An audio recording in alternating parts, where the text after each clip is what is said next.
Hello friends, welcome back to the my new video guys and my YouTube channel guys. Today friend we are going to talk about guys how can be off guys do not disturb setting in our Infinix phone device. Friends, you want to off guys your phone do not disturb setting. So friend, how can you off it? Today friends, I will show you. I will tell you in this video guys. So friends, now let's see how can be off do not disturb setting in our Infinix phone device. Friends, we will on our phone setting guys.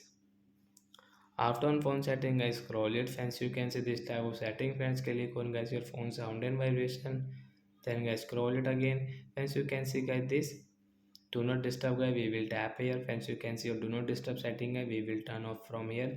After all guys, you can use guys your all volume setting like that alarm, ringtone, notification, ringtone, media and call volume setting guys, you can use it. So friends, like that guy, we can off guys our phone do not disturb setting. So that's it guys, thanks for watching the video guys. So I hope friends you've understood how to off phone do not disturb setting. So bye bye friends, thanks for watching.